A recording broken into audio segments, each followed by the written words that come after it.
제가 만지는 이 부분에서 딱딱 소리가 만약에 난다면 턱관절 내장증일 가능성이 높습니다. 그 다음에 이제 턱에다가 직접 이렇게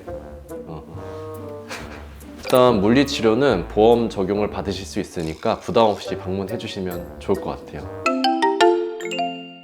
오늘은 턱관절 질환에 대해서 말씀드리도록 할게요. 턱관절의 종류, 증상, 원인, 치료법에 대해서 오늘 모두 다룰 예정이니까 오늘 영상 꼭 끝까지 시청해 주시기 바랍니다.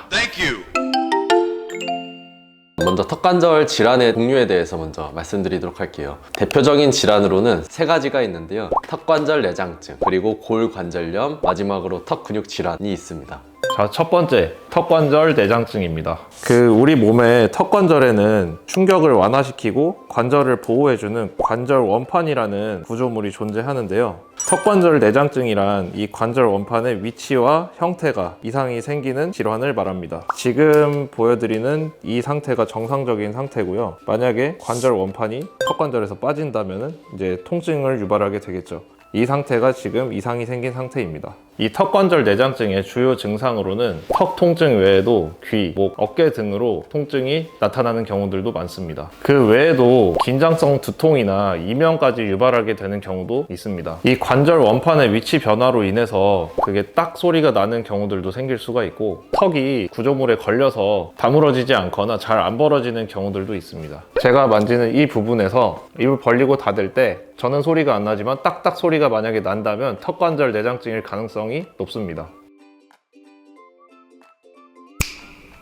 그리고 두 번째, 골관절염은 퇴행성 관절염이라고도 부릅니다. 이제 턱관절을 구성하는 주변의 뼈들이 변형이 일어났을 때 골관절염이라고 하는데요. 일반적으로 앞에서 말했던 이 관절 원판, 이걸 이제 디스크라고 하는데, 이 디스크의 위치 변화가 너무 크거나 혹은 이 디스크에서 구멍이 뚫려서 뼈끼리 부딪히고 갈릴 때 이제 발생하게 됩니다. 주된 증상으로는 입을 벌리거나 다물 때 좀 만성적인 통증이 있고, 또 뭔가 사르륵 부스르륵 거리는 이제 오래 갈리는 소리가 들리는 겁니다.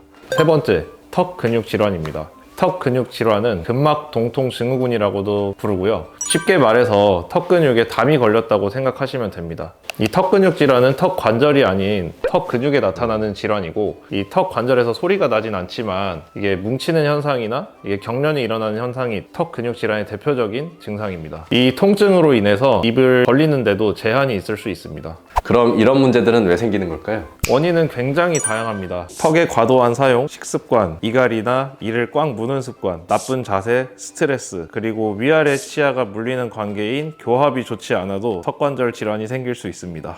자, 그럼 이 턱관절 질환을 확인할 수 있는 자가진단 방법 세 가지를 말씀드리도록 할게요. 첫 번째, 입을 벌리고 닫을 때 소리가 나는지 확인해 보세요.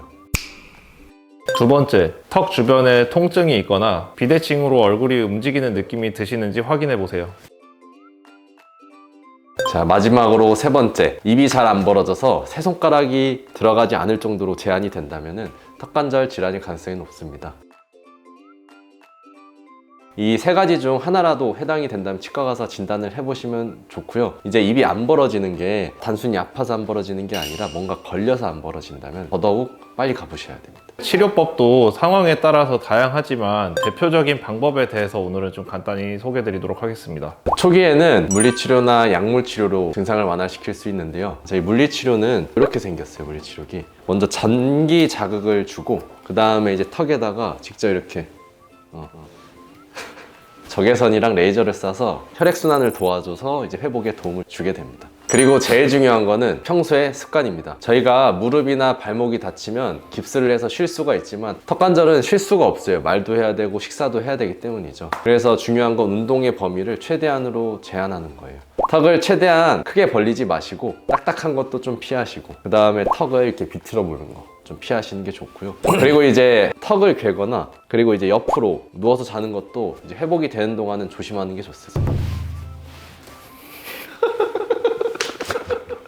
자, 그리고 아까 송 원장님께서 설명해 주신 게 1차적인 치료법이고요. 1차적인 치료법까지 진행을 했는데 크게 증상에 차도가 없을 경우에는 이제 2차 치료법으로 넘어가는데, 대표적인 건 이제 스플린트라는 장치가 있습니다. 이거는 이제 위에 치아나 아래 치아에 장치를 껴서 턱의 위치를 좀 조정을 해주는 것인데, 이 장치를 착용을 하고도 차도가 없고 증상이 지속이 된다면 턱관절 수술까지 해야 될 수도 있습니다. 이번에는 턱관절 질환을 예방할 수 있는 3가지 방법에 대해서 말씀드릴게요. 자, 첫 번째, 식사를 하실 때 너무 딱딱하거나 질긴 음식은 피하시는 것이 좋습니다. 그리고 아무래도 좀 큰 음식도 피하시는 게 좋겠죠. 두 번째, 바른 자세를 유지하고 스트레스를 잘 관리하셔야 돼요. 아까 이제 턱관절 질환의 원인 중에 스트레스가 있었는데요. 스트레스가 굉장히 좀 중요하기 때문에 이걸 좀 잘 관리를 해주셔야 됩니다. 자, 그리고 마지막으로 세 번째, 치아에서 물리는 관계로 인한 턱관절 질환을 예방하기 위해서는 충치 치료나 임플란트 등 치료가 필요한 부분을 제때제때 치료를 해주시는 것이 좋습니다.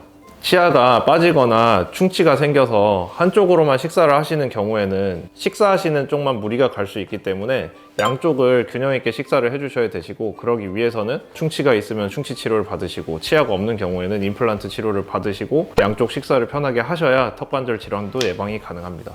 그리고 이제 치아가 빠졌는데 방치하게 되면은 이제 주변 치아가 쓰러지거나 내려오면서 맞물리는 관계가 틀어지는 경우도 있어요.